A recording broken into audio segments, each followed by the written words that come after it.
में। नहीं ऐसा नहीं होगा। ठीक है, तो ये था जिसके थ्रू विजी रुक जा, मेरे को सेटल होने दो Viji. Welcome to come and C.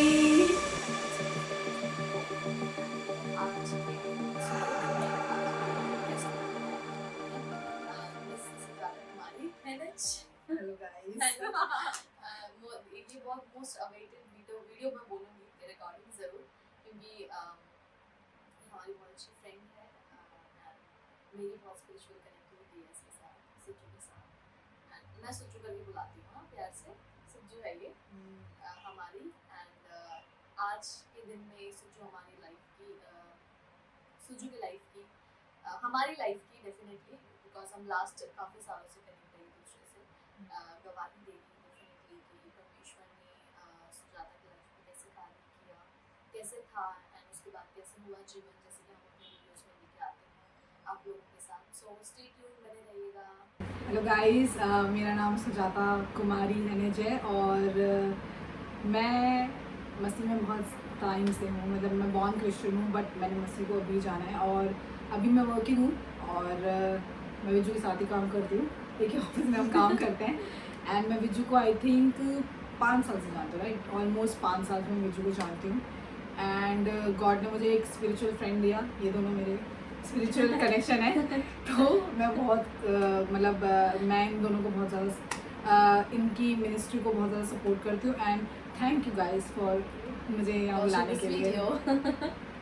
Stay tune, बने रहिएगा। अभी तो पिक्चर बाकी है। आपने परमेश्वर को कैसे जाना? ओके, मैं एक्चुअली परमेश्वर को ना पहले से जानती थी। मेरा परिवार पहले से, मैं एक्चुअली बॉर्न क्रिश्चियन हूँ। मेरा परिवार पहले से ही, मेरे मम्मी पापा दोनों जो है वो क्रिश्चियन थे, तो पहले से परमेश्वर को मैं जानती थी। पर मतलब ऐसे जानती थी कि बाइबल है, परमेश्वर है, जीसस हैं और I am a Christian, but इतना डीपली मैं उनको नहीं जानती थी कि ऐसे भी कोई परमेश्वर है करके। तो डेली लाइफ हम भी जी रहे थे, हम चर्च जाते थे जहाँ पे वो लोग क्रिश्चियन टीचिंग्स को इतना भाव नहीं देते थे। वो चर्च इतना मेरे लिए था नहीं। बट उसके बाद क्या हुआ, सडनली वन डे, अभी जो हम जिस प्रेजेंट चर्च में हैं, तो वहाँ पर क्या हुआ, सडनली एक बार हम यहाँ के पास्टर ने मेरी मम्मी को इनवाइट किया, आप हमारी चर्च आइए। वो पास्टर में बहुत पहले से फॉलो कर रहे थे, जैसे हमारे सारे दुख सुख में आना, घर में आना, प्रेयर करना, हमें मसीह के बारे में बताना। तो वो सिर्फ मेरी मम्मी को बताते थे, हम लोग कभी कभी नहीं देखते थे। तो वो आए और उन्होंने मेरी मम्मी को इनवाइट किया कि आप हमारी चर्च आइए, प्रोग्राम में आइए। तो मेरी मम्मी आई मेरी बहन के साथ, वो दोनों गए और फिर उन्होंने अगले ही संडे हमको बोला कि हम लोग उस चर्च जाएंगे। तो लिटरली वो दोनों तो ठीक थे, पर हम बाकी जो 4, मेरे पापा और मेरे बाकी दोनों सिबलिंग्स और मैं, हम सब चिढ़ गए कि वहाँ क्यों जाना, यहाँ क्यों जाना, हम लोग ऑलरेडी चर्च जा रहे हैं। हम लोग बिल्कुल भी कंफर्टेबल नहीं थे। मेरी मम्मी के साथ आई थिंक 2-3 बार बहस भी हो गई थी कि क्यों जाना, मैं इसी चर्च में ऑलरेडी कंफर्टेबल हूँ। तो उसके बाद क्या हुआ, मेरी मम्मी ने फिर भी हम इस चर्च आए और यहाँ आते ही मैंने देखा कि नॉर्मल एक कमरा है, it's not even a proper church, normal कमरा है और छोटा सा स्पेस है, ज़्यादा बड़ा स्पेस नहीं है। वहाँ पे चटाई बिछाई गई है, आगे भी ऐसा कोई प्रॉपर पल्पिट नहीं है कि आप वहाँ पे खड़े होकर आप जो है प्रचार कर रहे हो।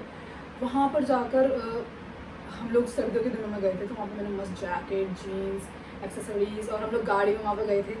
तो वहाँ पे जितने भी लोग आए थे वो लोग इतने नॉर्मल थे, सीरियसली बिलीव में उतने नॉर्मल थे कि उन्होंने नॉर्मल कपड़े पहने थे। एंड मैं उन लोगों को लुक डाउन की जा रही है, यहाँ पे चलता है चर्च, ओह ये कपड़े पहने इन लोगों ने, मैं अपने आप को बहुत हाई और माइटी समझ रही थी वहाँ।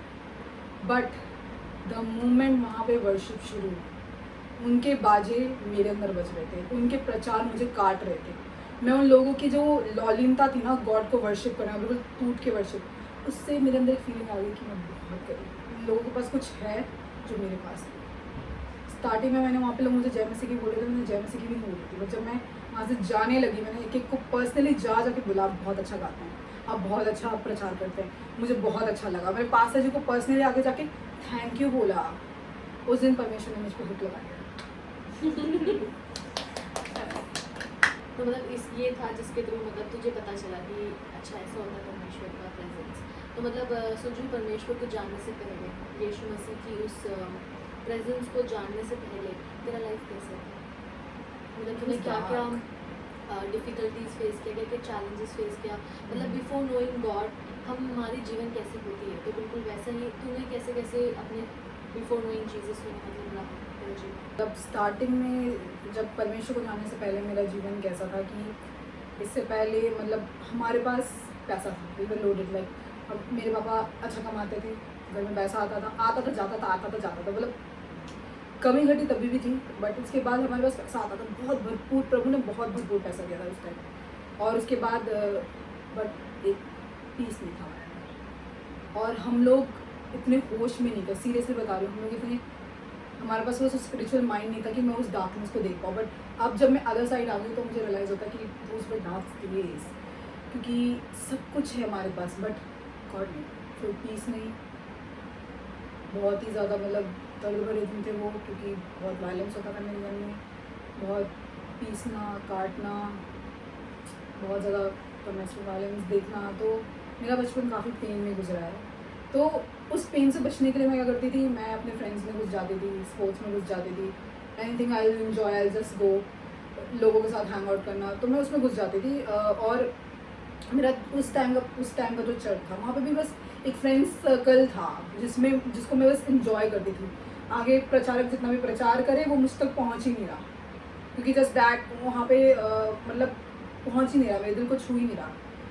गॉड का मैं नाम जानती थी और वचन भी जानती थी, बट उस टाइम वो बहुत ही अंधेरे भरे दिन थे, मैं अब फील करती हूँ, क्योंकि कोई होप नहीं था हमारे पास। हम रेगुलर बस यही सोचते थे कि ऐसे ही कटेगा, कल भी, परसों भी, फ्यूचर भी ऐसे ही कटेगा, और हम लोग गॉड पे गुस्सा होते थे, फिर भूल जाते थे, फिर दोबारा होता था, फिर गुस्सा होता था, भूल जाते थे, तो पहले दिन ऐसे ही बहुत कर लेते। ओके, अभी जैसे आपने बताया कि परमेश्वर को जानने से पहले आपका लाइफ कैसा था, अब आपका लाइफ कैसा है परमेश्वर को जानने के बाद? ओह आई नो ये बहुत ही मेजर क्वेश्चन है, क्योंकि यहीं से एक्चुअल स्टार्ट होता है ना पिक्चर उसका वो। तो मैं बिल्कुल ही ब्लंट बोलूँगी, अभी हमारे पास कुछ नहीं है। अभी जहाँ हम बैठे हैं किराए का घर है, पहले हम क्वार्टर्स में रहते थे, अब हम किराए के घर में रहते हैं, एंड इट बहुत ज़्यादा स्ट्रगल है। लाइक अब जब धीरे धीरे लिटरली अब मैं फील कर रही हूँ कि जब हम लोग गॉड को जानते हैं ना, वहाँ से लड़ाई शुरू होती है, पता है। उससे पहले डेविल डजंट केयर कि तुम लोग क्या हो, लड़ रहे हो, जी रहे हो, मर रहे हो, क्योंकि हम लोग गॉड से दूर हैं तो उसे कोई फ़र्क नहीं पड़ता, तो वही अपना जो करना करो। बट द मोमेंट तुम गॉड को जानते हो कि there is a guy like God, उसके बाद वहाँ से रियल फाइट शुरू होती है। हमसे सब छिप गया, हमारा परिवार लिटरली डिवाइड हो रखा है। मेरा ब्रदर अलग, मेरे पापा अलग, हम लोग अलग रह रहे हैं, और हम लोग लिटरली मतलब किराए के उसमें रह रहे हैं। जितने भी हम लोग, जो भी हमें पहले सुविधाएं हमारे पास होती थी, वो सुविधाएं हमारे पास कुछ भी नहीं है। मेरे पापा के पास गाड़ी है, बट अभी कोई सुविधा नहीं है हमारे पास। But there is a piece, there is seriously a piece. Prabhu ने अभी तक संभाला है। मेरा परिवार हार्डली बीमार पड़ता है, उसने अपने हाथ को मेरे खत्तों भंडारों में रख रखा है। मतलब हमें किसी भी भली वस्तु की कमी नहीं होने देता। मतलब लास्ट ईयर वॉज लाइक बहुत ही बड़ा फाइट था मेरा, बट इस साल वो हमें, मतलब आई कैन फील कि उसका हाथ हमारे घर के आसपास है, हमारी चीज़ों में है, वो हमें बुरी चीज़ों से बचाता है। मतलब एक पीस है जो सीरियसली मैं अपनी सारी प्रॉपर्टी भी बेच के ना मैं वो ले लूँगी। तो अभी I have piece, I don't have anything but I have. मतलब ये ऐसा था कि पहले सब कुछ होता था, बट एक खुशी नहीं थी, है ना, Exactly. एक वो पीस नहीं था, वो एक अपने आप में वो सेटिस्फैक्शन नहीं था। बट अब हमारे पास इवन दो कुछ चीज़ें हैं या नहीं है, पर हमारे पास खुशी है, हमारे फेस में वो मुस्कुराहट है, Exactly. जो पहले नहीं होता था, जो अंदर से आता है। क्योंकि हंसते तो हर कोई है, अब ये कॉमेडी बोलेंगे तो सारे हंस पड़ेंगे, है ना, बट वो जब हम एंड ऑफ द डे अपने आप से जब हम मिलते हैं, तो वो हंसी, वो खुशी जो यहाँ से आती है, वो तभी आते हैं जब परमेश्वर को जानते हैं, हाँ, और मतलब वो अब जब ग्रहण करते हैं। हाँ, तो अब मुझे ऐसा फील होने लगा है कि गॉड के साथ एक मैं एक जर्नी में हूँ, जिसमें वो डेली बेसिस पे अलग अलग चीज़ें काम कर रहा है मेरी लाइफ में। दैट हीलिंग, दैट रिस्टोरेशन, और उसके बाद और भी नई चीज़ें सिखाना, जो लिटरली अगर मैं पुराने टाइम पे होती ना तो मैं शायद उन चीज़ों को भाव भी नहीं देती, ना ही मैं, क्योंकि पहले मुझे लगता है कि मैं बहुत स्टूपिड हुआ करती थी, बट अब वो मेरे दिमाग के अलग अलग डोर्स खोल रहा है जो मुझे नहीं लगता था वो थे।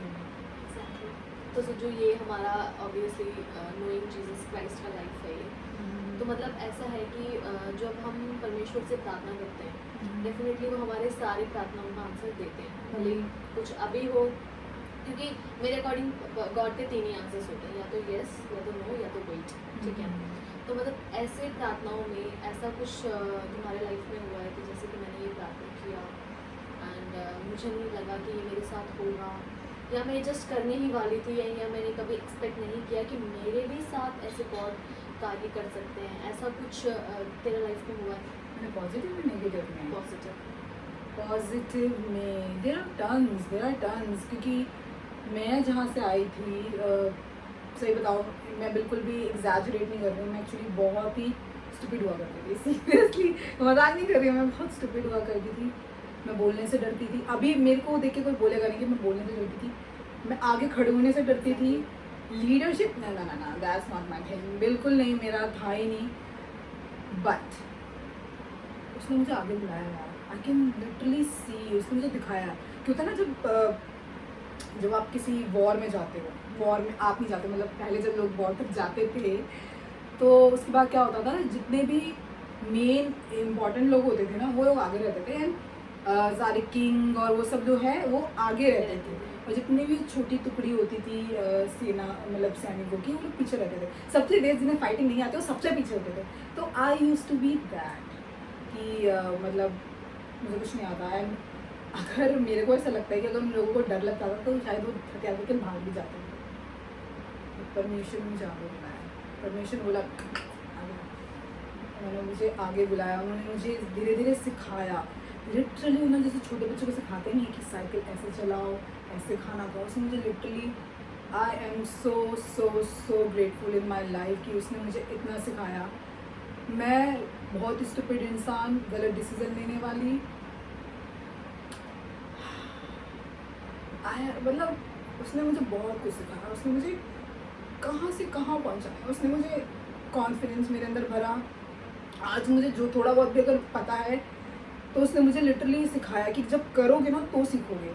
तो उसने मुझे डिसीजन लेना सिखाया, बिल्कुल लिटरली, क्योंकि this is the correct word actually, सींचा है। क्योंकि अब जो है ना मेरी फैमिली का जो मेन खर्चा है ना वो मैं देखती हूँ, बट पिछले समूह में मैं कभी ऐसा नहीं हो सकती थी, क्योंकि मेरे घर में सबसे पीछे रहने वाली, सबसे स्टूपिड मैं ही रहती थी। बट प्रभु ने मुझे आगे खींचा और उन्होंने मुझे चर्च में जिम्मेदारी दी, उन्होंने मुझे लीडरशिप किया। आज मैं आगे पल पे अपने खड़े होकर भी धन्यवाद दे रही थी कि प्रभु जी थैंक यू, आपने मुझे लीडरशिप दी, जहाँ से मैं बाहर से देख सकती कि मेरे साथ भी ऐसा मतलब कितना मतलब सही है ना कि जो लोग सोचते हैं कि नहीं मैं ही सब कुछ हूँ, मेरे बिना ये सब कुछ नहीं होने वाला, चीज़ें गौर सोच सकते थे कि मैं किंग हूँ, मैं क्यों तुम लोगों के लिए मेरी जान दूँ, है ना, कि मैंने तुम लोगों को बनाया, मैंने दुनिया को रचा है ना, मैं चाहूँ तो उसको मिटा सकता हूँ। बट उन्होंने एक वाचा बांध ली थी जिससे वो दोबारा जो है दुनिया को नष्ट नहीं कर सकते थे। एंड उन्होंने जो लोग सोचते हैं कि मैं कुछ भी नहीं हूँ, क्योंकि गॉड के सामने जो लोग अपने आप को कम समझते हैं ना, जो लोग अपने आप को क्या कहते हैं उसको, जो दीनता के साथ जाते हैं, वो गॉड को बहुत पसंद है। वो बोलते हैं कि इधर आओ, आगे आओ, पीछे क्या कर रहे हो, नहीं, क्योंकि जैसा भी सुजू ने बोला एग्जैक्टली ये सेम मैं मन में बोल रही थी कि काश सुजू अभी ये वाला एग्जाम्पल बताए। सुजू ने स्टार्ट कर दिया कि जो लोग भले पीछे खड़े हों, है ना, पर उन्हें ये नहीं पता कि जो लोग पीछे खड़े होते हैं उस वॉर में, ठीक है, वो इस विश्वास से खड़े होते हैं कि आगे उनके किंग है ना। और जो स्पिरिचुअल लाइफ में हम पीछे खड़े होते हैं, हमें ये यकीन है कि हमारे सामने हमारे जीसस क्राइस्ट किंग है, इस वजह से हम पीछे खड़े होते हैं। गॉड हमें बोलते हैं कि वो तुम्हारा परमानेंट प्लेस नहीं है ना, कि आप मेरी बेटी मेरा बेटा, तुम आगे आओ, मैं तुम्हें सिखाऊंगा। जैसे आपने परमेश्वर को जाना, एक्सेप्ट करने के बाद भी आप क्या बोलते हैं सिन में स्ट्रगल करते हो? हाँ, एक्चुअली वी आर ह्यूमंस, तो डिज़ायर सबके अंदर होता है। तो मैं बिल्कुल भी मैं ये बोलूँगी कि हाँ, मैं भी कई बार सिन से लड़ती हूँ, and I can see my self struggling so much कि कई बार मेरे बाइबल्स बंद रहते हैं और मैं प्रेयर्स नहीं करती। आई फील सो गिल्टी कि मैं गॉड के सामने जा भी नहीं सकती रहती, बट फिर मुझे गॉड आवाज़ लगाते हैं, it's been days, when are you coming back, literally मेरे को होली स्पिरिट आवाज़ लगाते हैं। फिर मुझे फील होता है कि मैं कम, यू नो, मैंने थोड़ा सा, तो उसके बाद भी वो बोलते हैं कि फिर उसके बाद इतने सारे प्यार वाले वचन और प्यार वाले विजन मुझे मिलते हैं कि फिर मुझे फील होता है कि क्या यार, मैं एक सिन को लेके अपने प्रभु के पास नहीं जा रही थी, फिर मैं जाकर उनके सामने पटक देती हूँ कि मैंने कर दिया, मेरे को घाव हो गए, उनको साफ़ करो। तो उसके बाद वो मुझे वापस एक्सेप्ट करते हैं। तो हाँ यार, अभी भी एक्चुअली ये फैक्ट है कि हम लोग सब ह्यूमन हैं, तो मैं भी ह्यूमन हूँ, मैं भी बहुत सारी ऐसी चीज़ें, जैसे कि कई बार मुझे लोगों की गाली निकल जाती है मुझसे कुछ थॉट्स, और कई बार अनफॉरगिवनेस, तो बहुत सारी ऐसे हैं, मैं भी स्ट्रगल करती हूँ। इवन दो जीसस पूरे दिन आप नाम लो, बट सिन क्रॉस कर देता है, क्योंकि ऑब्वियसली हमारा एक दुश्मन है, वो भी हमें अड़ंगी देने की कोशिश करेगा। और फिर उससे बस यही है कि आई फाइट थ्रू। मैं कई बार गिव अप करने की कोशिश करती हूँ, बट वापस स्पिरिट जो मुझे उठाता है, उठो उठो करो करो। फिर उसके बाद वही है कि हम लोग जब तक हम इस बॉडी में है ना, हम लोगों का वो फाइट बंद नहीं होगा, तो सिन से स्ट्रगल तो सब करते हैं। तो उस सिन में से वो एक एग्जांपल बता सोचो कि जैसे कि मैंने ये किया, मेरे से गलती हुआ, ठीक है, मतलब मैंने ये किया, मेरे से ये गलती हुआ, एंड मैंने मुझे परमेश्वर के पास जाने से मुझे बहुत ही जैसे कि मैं बोला कि मुझे अपना आप कैसे फेस करूँ, पर जैसे मैं गॉड के प्रेजेंस में गई तो उन्होंने किस तरीके से मुझे फॉरगिव किया है, मतलब जस्ट एक एग्जांपल काइंड ऑफ। ओके, बहुत सारे हैं, but the biggest sin I struggle with is like worry special for marriage तो और ऊपर से उसी में ब्रांच करता है कि मेरा मतलब low confidence, low self esteem जो है वो आ जाता है। इट्स लाइक राजाओं के राजा, प्रभु को प्रभु बार बार मुझे बताता है यू आर वर्थ इट। मतलब सीरियसली मैं इससे इतना ज़्यादा स्ट्रगल करती हूँ कि कई बार होता है मुझे इवन बार बार वो बोलते हैं कि इससे चिंता नहीं करना, इससे चिंता नहीं करना, इससे चिंता नहीं करना, मुझको छोड़ देना, बट मैं चिंता करती हूँ कि जब मैं दूसरे लोगों को मतलब देखती हूँ कि उनके सबके ड्रीम्स पूरे हो रहे हैं, सब लोग बाहर फॉरेन घूमने जा रहे हैं, सब लोग शादी कर रहे हैं और सब लोग सेटल हो रहे हैं, सबके प्रमोशंस हो रहे हैं और मैं नहीं हूँ, तो मैं गॉड पर से देख मतलब मैं फिर ना मैं उस सिन में फंसने लग जाती हूँ कि चिंता चिंता चिंता चिंता डाउट डाउट डाउट डाउट ऐसे मेरे अंदर भरने लग जाता है। तो उसके बाद मैं इतना ज़्यादा अपने आप को उस चिंता से बचाने के लिए I turn to worldly things, like मांगा बनने लग जाती हूँ, एनिमे देखने लग जाती हूँ। तो मैं इन चीज़ों में इतना फंस जाती हूँ कि क्योंकि अपनी उस वरी को दबाने के लिए मैं उस चीज़ों में चल जाती हूँ instead of going to God. फिर उसके बाद होता है 3 दिन 4 दिन, फिर उसके बाद आता है are you not coming back कि हेलो करके फिर आता है, फिर मुझे खुद गिल्टी फीलिंग होने जाती है। फिर उसके बाद I see this vision every single time. क्या होता है कि एक बहुत बड़ा सा मतलब खेत टाइप का है, लाइक बहुत ही बड़ा खेत टाइप का है, वहाँ पे गॉड मुझे ढूंढने निकले हैं, कहाँ है ये लड़की। तो उसके बाद वो मुझे देखते हैं कि कीचड़ का वो है, कीचड़ का बिल्कुल गड्ढा सा है, उसमें मैं गिरी हुई हूँ और मैं बिल्कुल कीचड़ हूँ और मेरे बहुत सारा खून निकल रहा है। तो मैं उनको देख के एकदम ऐसे डर जाती हूँ और फिर अपनी आंखें झुकाने लग जाती हूँ कि अभी तो ये मारेंगे, बट वो आते हैं और बोलते हैं कमाल चलो। फिर उसके बाद वो मेरे हाथ पकड़ के ले जाके वो मेरे घाव साफ़ करते हैं और फिर मुझे साफ़ करते हैं और फिर बोलते हैं कोई बात नहीं। तो मतलब मुझे हमेशा ना गॉड मुझे वो याद दिला के बोलते हैं कि I still care for you, come to me. तो ये एक चीज़ से मैं हमेशा स्ट्रगल करती हूँ कि वरी जब मुझे दबा देता है तो मैं इंस्टेड ऑफ गॉड में चीज़ों की तरफ मुड़ने लग जाती हूँ। तो ये मेरे को अपना कम करना है। आई एम स्टिल स्ट्रगलिंग, अभी भी मैं इस पर काम कर रही हूँ। तो मैं ये पूछना चाहूँगी कि जैसे हम सब पता है कि वी आर ऑलमोस्ट हम यूथ है ना, यूथ हैं, एंड आजकल के जनरेशन में यूथ की लाइफ में बहुत कुछ होता है बहुत कुछ होता है, राइट। कि जो परमेश्वर को जान के उनके रास्ते में जाते हैं, गिरते तो हर कोई है definitely, we also accept, but गिरने के बाद उठना बहुत ज़रूरी है।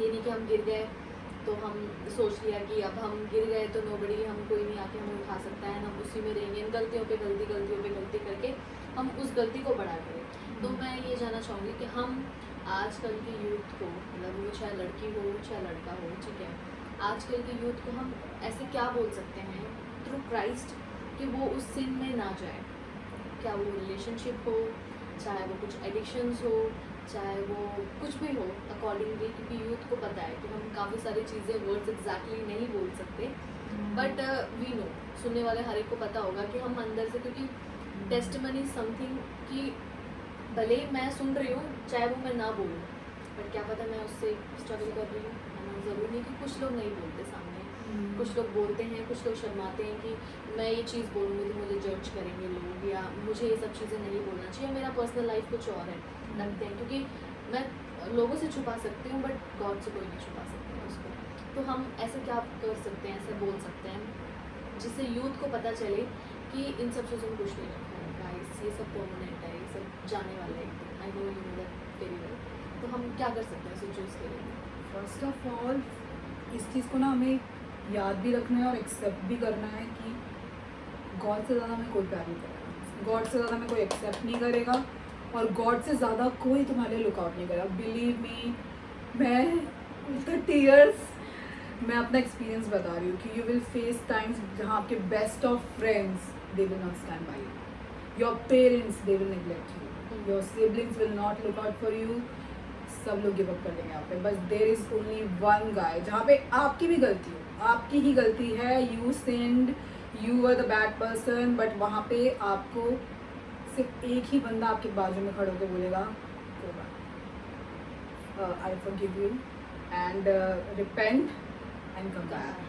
क्योंकि एक ही बात है, क्योंकि सारी दुनिया को ना, जैसे कि फॉर एग्जांपल आज मैं चर्च में भी फील कर रही थी कि हम कितना भी डीप रिलेशनशिप हो, हम उसे सिर्फ बता सकते हैं, यू नो मेरे साथ ऐसे हुआ, मेरे साथ ऐसे हुआ, पर अब वो बंदा ना कोशिश भी करेगा, ओ वो कितना दुखी है, बट गॉड और हमारा ना दिल इतना मिला हुआ है कि जब हमारे अंदर से एक दुख का कोई फीलिंग पार होता है ना, वो भी फील करता है। जब हम किसी सिन में मतलब द मोमेंट हमें होली स्पिरिट मिल गया और फिर होली स्पिरिट के साथ हम एक हो गए, वो ऐसा नहीं कि होली स्पिरिट चला गया और वो कभी नहीं आ रहा, वो रहेगा इतना कि जब हम लोग सिन कर रहे होते हैं ना, वो हम बाजू में खड़े होते हैं, आई सेंस्ड इट सो बैडली, क्या बताऊँ मैं कि I was not in a good position please, it was a very dark time, पर ऐसे गंदे दिन थे जब I was not in the right path, but मैंने सीरियसली फील किया।